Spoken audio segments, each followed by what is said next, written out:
One of the most horrific and galvanizing events of the civil rights era was the murder of Emmett Till in Mississippi. The 14-year-old boy was brutally beaten, his eyes gouged, a cotton gin fan with barbed wire wrapped around his neck, and he was thrown into the Tallahatchie River to drown. Till's mother's decision to have an open casket to show the world what happened to her son would launch a movement against lynching and propel activists in their push for civil rights.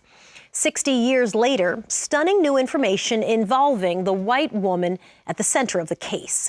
And a witness to Till's kidnapping, who was never interviewed by authorities, tells us his story. We had picked cotton that day. It was a Wednesday evening, August 1955. Emmett Till's cousin, Pastor Wheeler Parker, was 16 years old. He lived in Chicago. That summer, Wheeler and his grandfather took a train south with Emmett to visit family in Mississippi. I went into the store. Miss Bryant, she waited on me. And while she was waiting on me, Emmett Till came in the store. I left him in the store for a short time. Parker says an uncle they were visiting in Mississippi went into the store to be with Emmett. And while we were out of the store, Miss Bryant came out of the store. Emmett whistled at her. And we just could not believe that he had done that. We made a beeline for the car. Openly, publicly, black guy whistles a white woman? That was way out of bounds. Never heard of such a thing. You get killed for reckless eyeballing. 3 days later, Carolyn Bryant's husband and brother-in-law went to find Till. They found him at his uncle's house. Then about 2:30 in the morning, that's when I hear him talking. So we're looking for the fat boy from Chicago that did the talking. Say anything about a whistle. I said, God, I'm getting ready to die. These people are gonna kill us. They found Emmett in the third room, and that's when they roused him up. He had no idea. Otherwise, he would not have gone. I wasn't going with him, because I knew what the deal was. You could just feel death. It was pure terror, pure hell in that house. It was the last time his cousin would see him alive. Poor thing just had no idea. He had no idea what he was in for. Soon after, Emmett Till's body was found in the Tallahatchie River. He had been kidnapped, tortured, shot, and then dumped. A cotton gin fan tied to his neck with barbed wire. Carolyn Bryant's husband and his brother were arrested and tried and found not guilty. They told the story. They never interviewed us. There was no autopsy, no real investigation, no questioning of witnesses, including Wheeler's grandfather, about what happened that day. Mississippi State Senator David Jordan was a college student. He was there in the courtroom. It was the hardest case in America. At the trial of Roy Bryant and J.W. Milam, Till was painted as a predator. Mrs. Bryant said Till grabbed her and testified that he told her he had been with other white women before. Nobody was serious. This was just a plaything, a mockery of a trial. It was in this courtroom, after just an hour of deliberation, that the all-white jury let the accused walk free. Months later, the men admitted to killing Till. In Look magazine, they'd been paid for their interview. After Till's body was sent home to Chicago, Emmett's mother insisted on an open casket at the funeral. A horrific photo turned the murder of Emmett Till into international news. She wanted the world to see what had been done to her son. Those photographs would fuel the civil rights movement.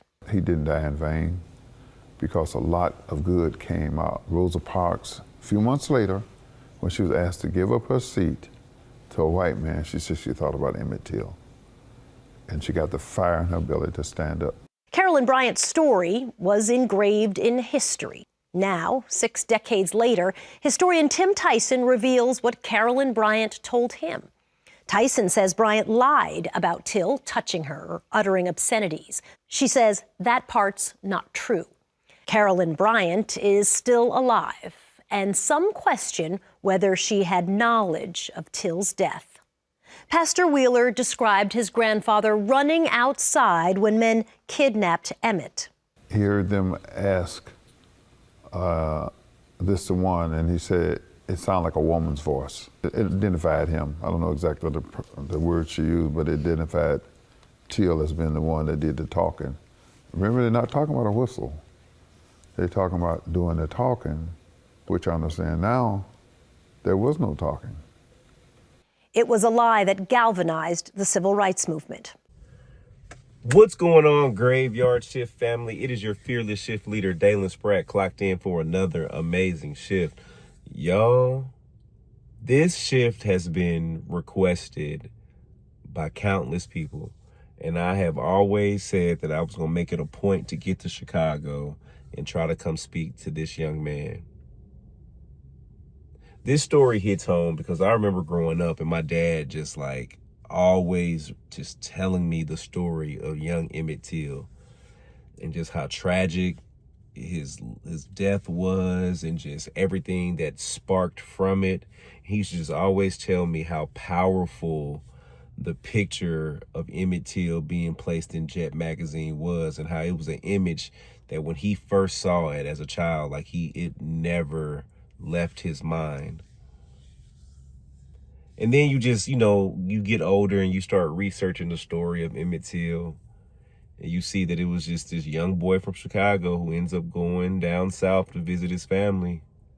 And he goes to inside of a store that was owned by a white lady and her husband. And the white lady said that Emmett Till whistled at her and made an inappropriate comment. Later that night, a mob came to Emmett Till's family's house and drugged this young boy out the house. And they beat him, they shot him, they strangled him, and they threw him in a river. The two gentlemen that ended up being arrested for the crime, they were quickly found not guilty. 4 months after being found not guilty, they sold the rights to their story to a magazine and told the truth of how they killed Emmett Till. The woman who claimed Emmett Till whistled at her recently died a few years ago, and it has come out that she fabricated a lot of her story, and she admitted to fabricating her story. And a lot of people were calling for the prosecution of this lady who lied on young Emmett Till 30, 40, 50, 60 years ago.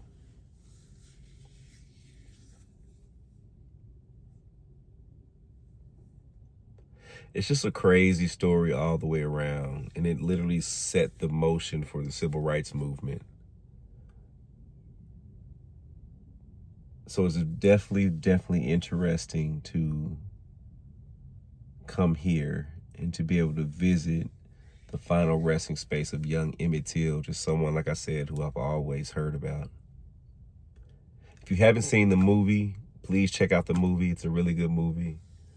If you haven't heard the story of Emmett Till, please read the story.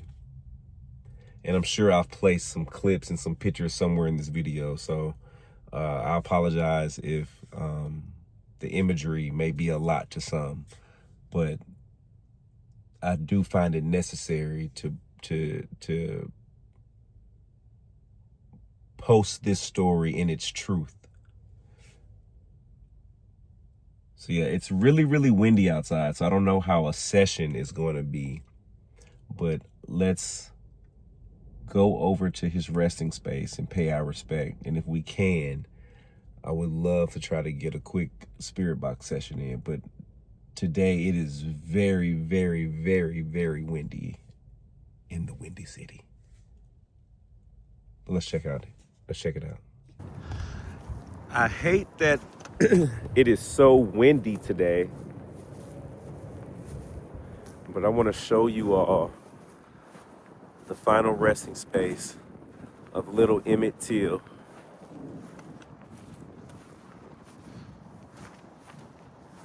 Right here, we have Emmett Lewis Till, kidnapped, tortured, and murdered, the 69th anniversary. That's horrible that that's even an anniversary of someone being kidnapped, tortured, and murdered. Emmett Till, January 25th, 1941, August 28th, 1955. He was 14 years old. He was 14. A lot of people come here and leave a lot of gifts for little Emmett.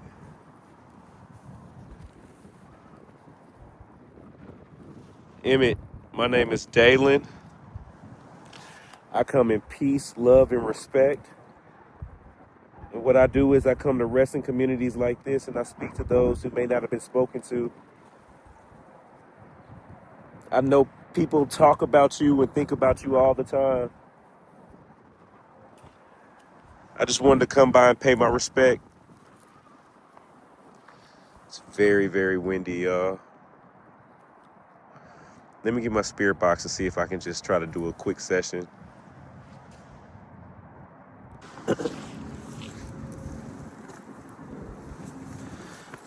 Y'all, I hope the wind isn't too bad. If it is, I apologize. Emmett, brother, man, I am so sorry what happened to you, man, for what happened to you, brother. You didn't deserve that. Nobody ever deserves anything like that. I can only imagine how afraid, how scared you were.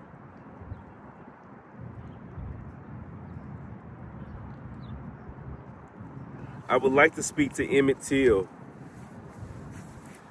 Wow, man, this is like, I don't know, man, it's like an honor, bro. Like I've literally heard about you my whole life. My whole life. Like you, albeit something horrible happened to you, you were responsible for a lot of greatness thereafter, man. You inspired a lot of greatness. A martyr is what they will call someone like you.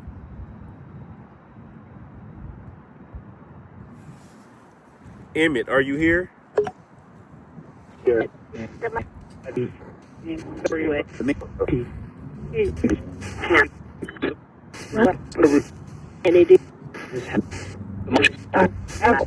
Can you tell me your name just so I know who I'm talking to?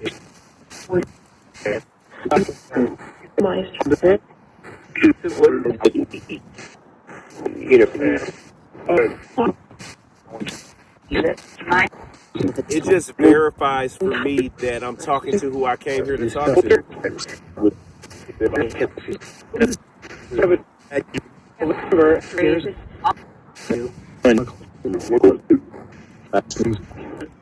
Can you say your name for me, please? From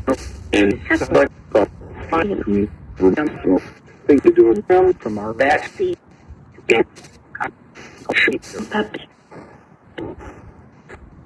I'm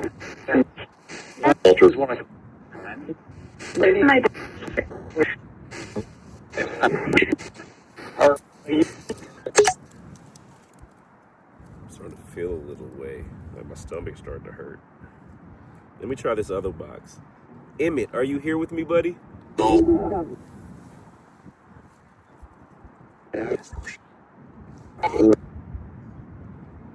Can you tell me your name, please?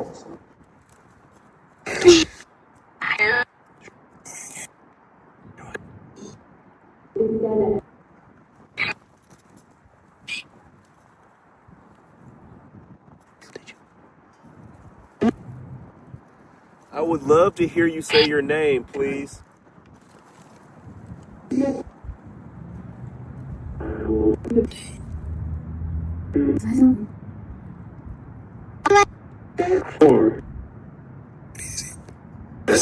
Okay. Well, Emmett, are you here with me?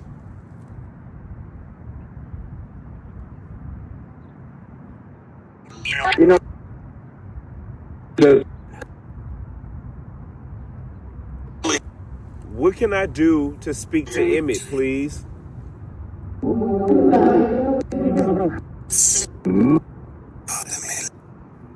Nothing?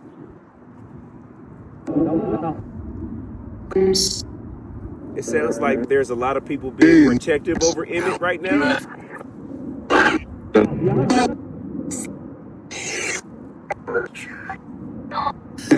But I come in peace and love. I'm just here to speak to him. Is that okay?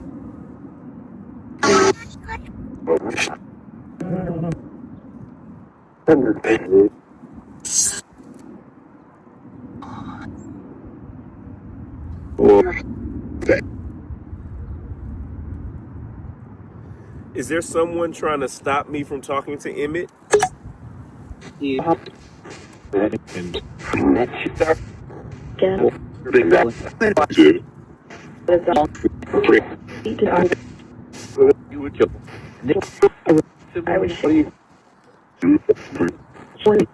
Why should I not talk to Emmett?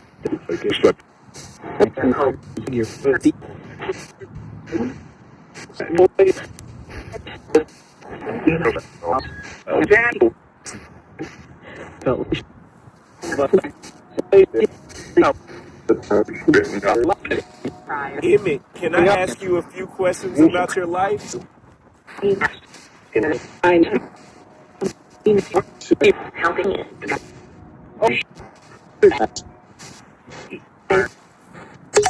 I just feel like the whole world has gotten to tell your story, and no one has gotten it directly from you. So if possible, and to all of your family that's here and everyone that's protecting and listening, know that my intentions are pure, and I'm not trying to just make up anything. I've always heard the story, and I genuinely have questions. I hope you're resting in peace, Emmett. I hope you're resting in peace, brother.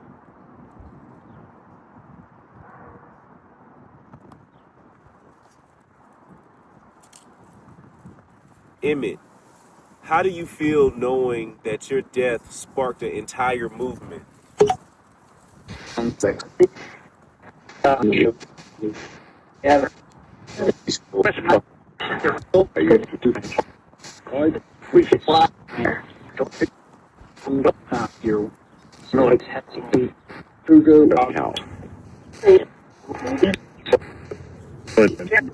So Emmett, the lady that lied on you, she was the last one living. She recently passed away. Do you have any thoughts on her?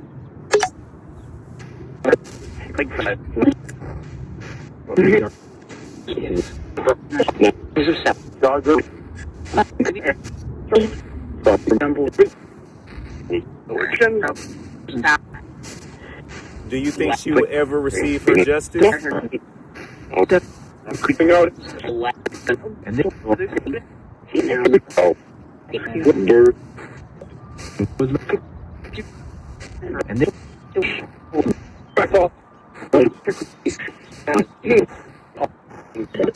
Emmett, what about the two men that lied and said that they didn't hurt you? They got acquitted. This is what I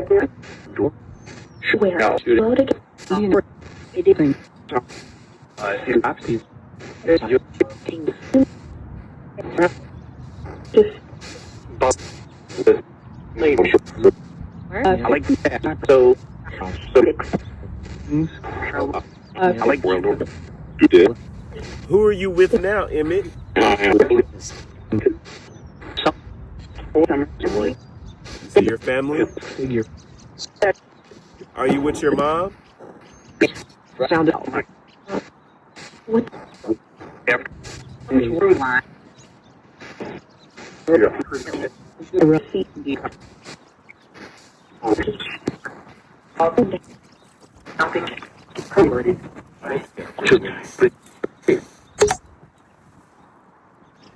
Emmett, do you remember what happened that day with that lady at the store? You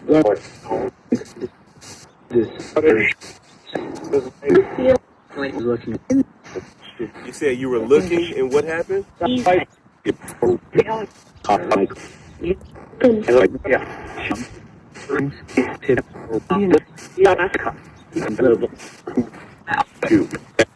Did you ever say anything to the lady?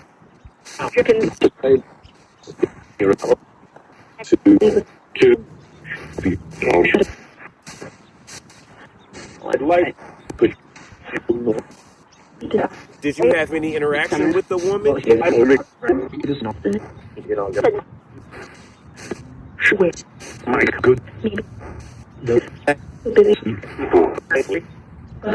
Yeah, so everything in the street. Yeah. By the time you left the store, did you know that you had offended her? You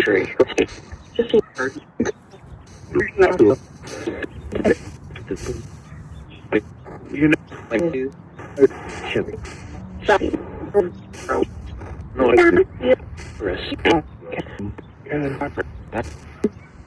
that is so. How say and again said. Did you know that those people that came to the house were there to hurt you?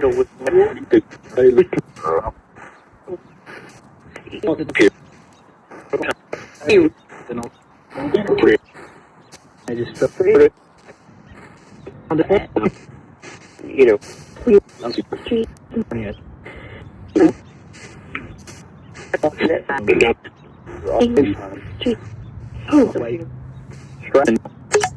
I feel really sad. I feel really sad. It's like it's like what questions can you even ask? It was just like a messed up situation all the way around. Emmett, I apologize, man. I apologize for anything like that ever happening to you. I don't even want to ask you no more questions about it, man. I just want to tell you that I appreciate you giving your life for the betterment of ours. Even if it wasn't by choice, your name rings on, man. How do you feel about that, Emmett?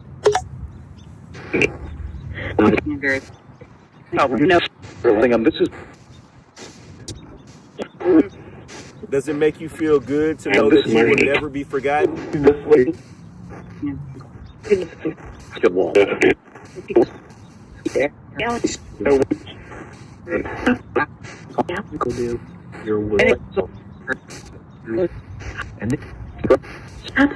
Your name will forever live on, Emmett Till.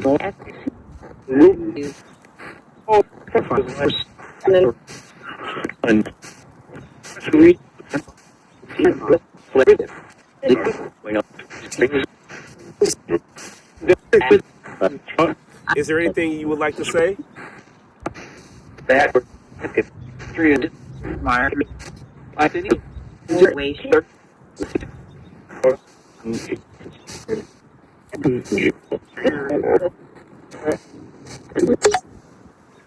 don't know. I don't know.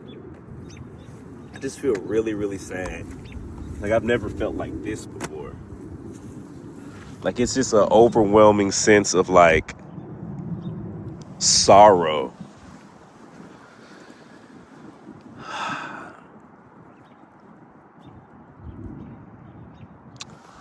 I don't know. Like his resting space feels peaceful, but it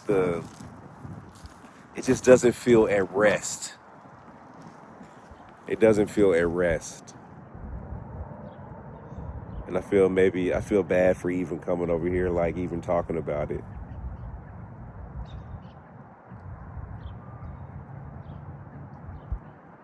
Because there was no justice involved. Yeah, it sparked a lot of great things, but at the sake of what? Like at the sake of being tortured and kidnapped and murdered? Like as I was talking to him, I was like, man, that don't even like, it's like you're trying to make the situation better. Like, Emmett, man, you're the reason for X, Y, and Z. Yeah, you were the catalyst for the civil rights movement. But like I said, was it your choice? You were forced to be that.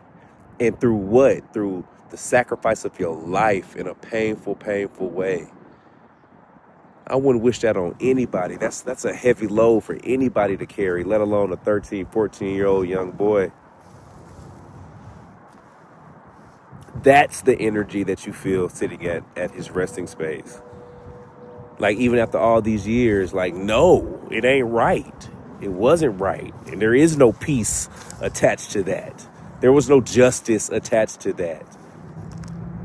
Like, that boy deserved his justice, his peace, I'm sorry, Emmett. Love, love, love. Yeah. Catch you next time.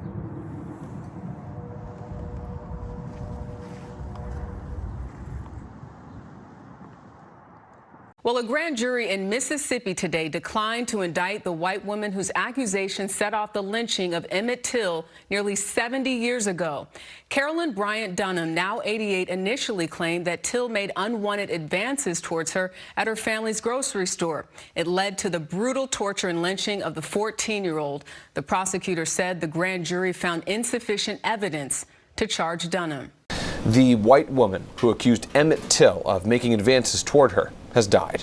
A Louisiana coroner confirmed Carolyn Bryant Dunham died today in hospice care at the age of 88. In 1955, Bryant Dunham accused the 14-year-old black boy of whistling and making advances towards her at a grocery store in Mississippi. Till was later kidnapped, tortured, and lynched by a mob.